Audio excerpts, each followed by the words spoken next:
Thank you so much. Can you see my screen all right? Let's see if I can. Yes. Slideshow. There we go.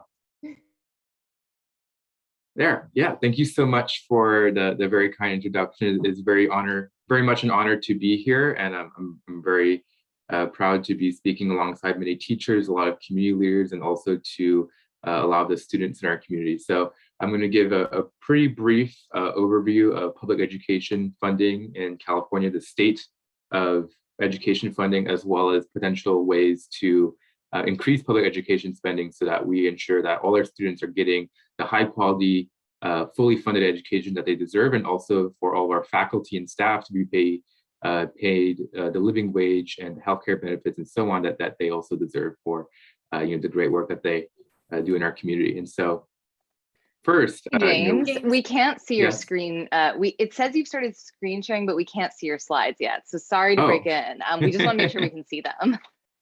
Okay, let me. Sorry, you're among teachers, so this is yes. just our daily life that you're now experiencing. Let me. How about that?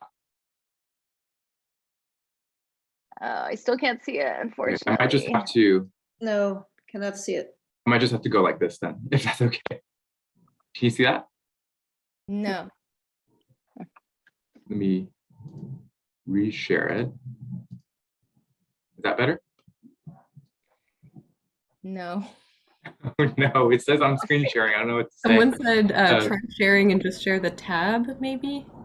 Okay, let me try once more. It's been a day of some technical difficulties, so.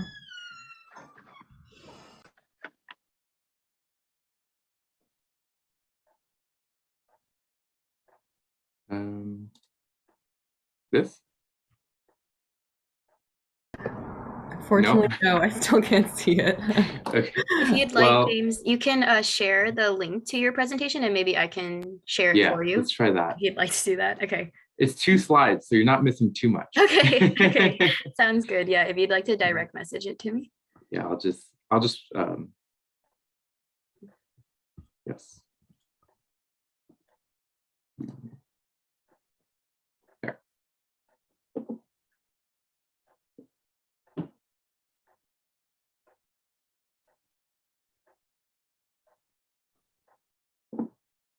Aha. It's happening. Great. Awesome. Great. All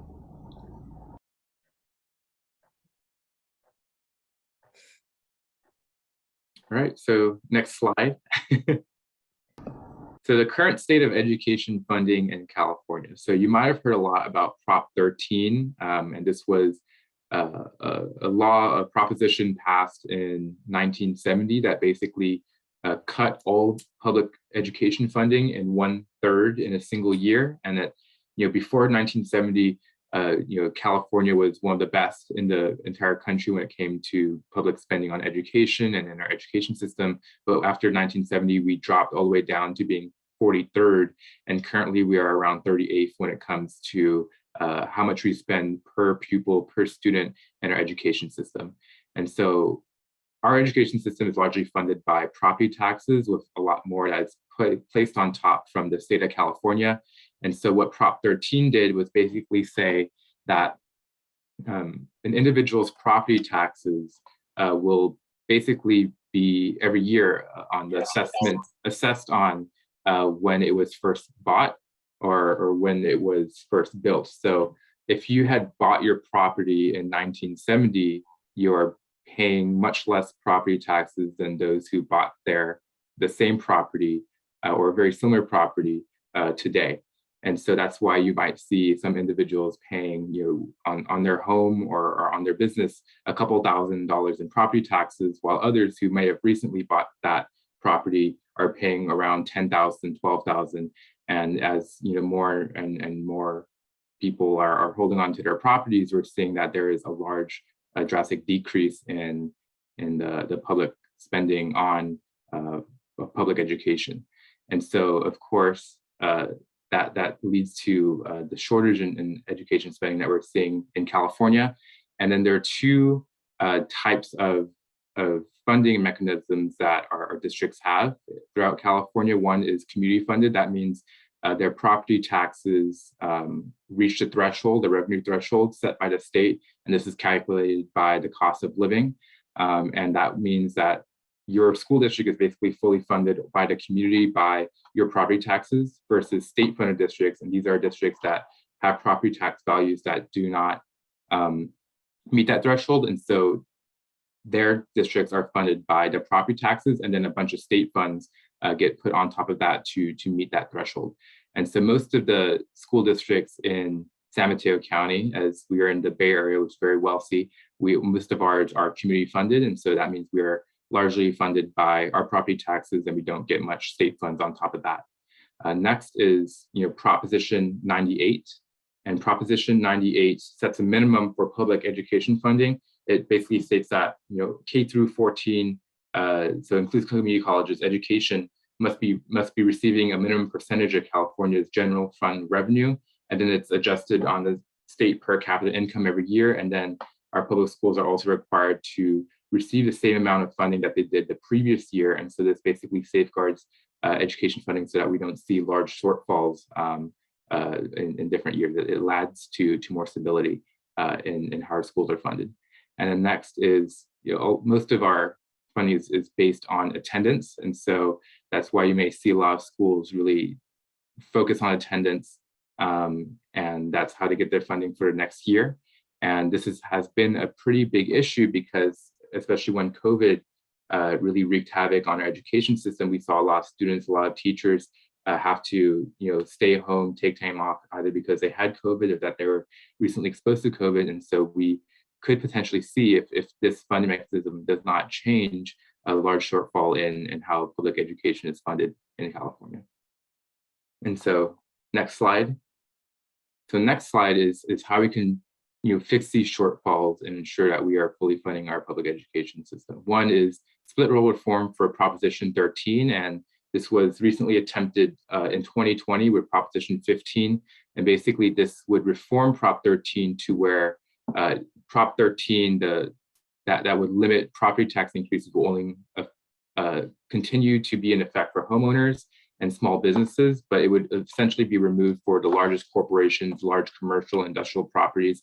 And when Proposition 13 was first passed in 1970, it was really meant to keep a lot of seniors in their homes, because you don't want a senior who's on a fixed income, see their property taxes increase and they eventually get displaced. But what was added on to that was a lot of commercial industrial properties, large corporations, multi-billion-dollar corporations also get added onto Prop 13. And what you see is that you have these large corporations who might change leadership, but don't technically change ownership of a parcel of land. And so a lot of these large, hundreds of thousands of square foot of office, commercial office space and industrial space, big tech, big biotech, Disneyland, as said in the chat, they're paying property taxes based on the value of 1970 and not what it is today. And so they're essentially getting a large tax cut in the scale of billions and billions of dollars.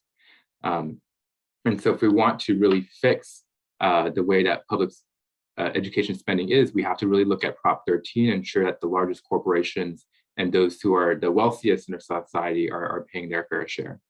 The second thing that we can do is pass a wealth tax on billionaires and those with tens and tens of millions of dollars in assets. And there's currently a bill called AB 2289, which is currently co-sponsored by CFT and introduced by Assemblymember Alex Lee. And what it do is it place a modest wealth tax on those with $50 million in assets plus, and then an additional percentage point for those who have over $1 billion in assets.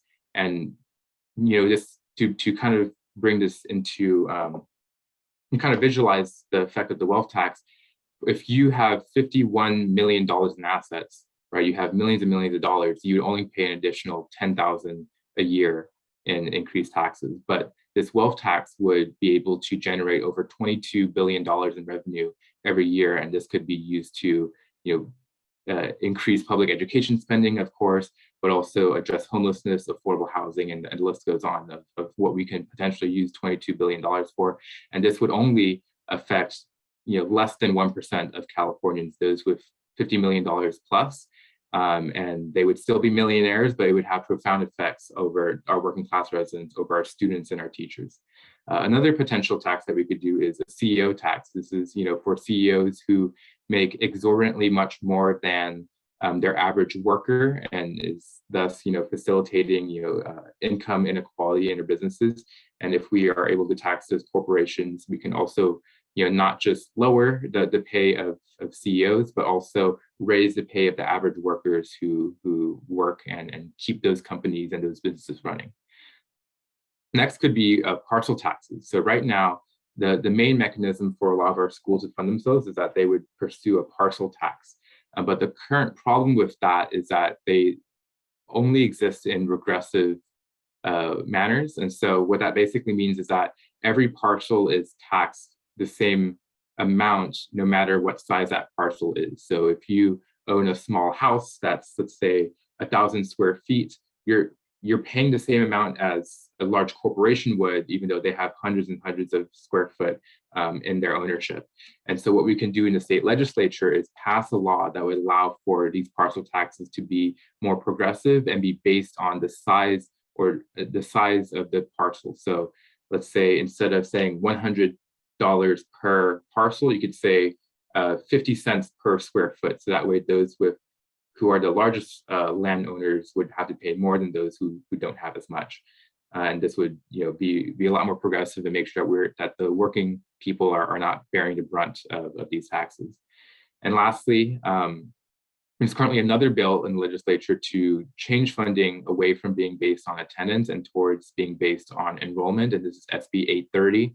And what it would do is make sure that in light of COVID and in light of a lot of for foreseen shortfalls in education spending, that if it's based on enrollment, then despite there being COVID, our schools will still be able to obtain the funding that they need to continue. And that is a brief overview of public education funding in California. And what was mentioned earlier is that I'm also on the city council in South San Francisco, and oftentimes we have to look at ways in which we can boost revenue for our schools, since a lot of what city councils do is approve building construction, buildings for large commercial properties as well as for housing. And one of the big considerations that we have is how can this benefit the schools? Or for example, if we were giving away property, how would this affect the schools, right? Sometimes cities will look at tax breaks for certain landowners if they want to convert that into a different type of property, like maybe more affordable housing or a park. And sometimes that has an effect on the property taxes that a school can have. And so we have to take into a lot of consideration what we do with land and how that affects our local school funding. And also running for state assembly, I'm very proud to be endorsed by CFT. And we're also going to be running on making sure that we are ensuring that the richest among us are paying their fair share, the largest corporations and the biggest billionaires, ensuring that we are adequately and properly funding our public school system, and ensuring that all of our teachers and all of our staff are paid the living wage that they deserve. Thank you, James.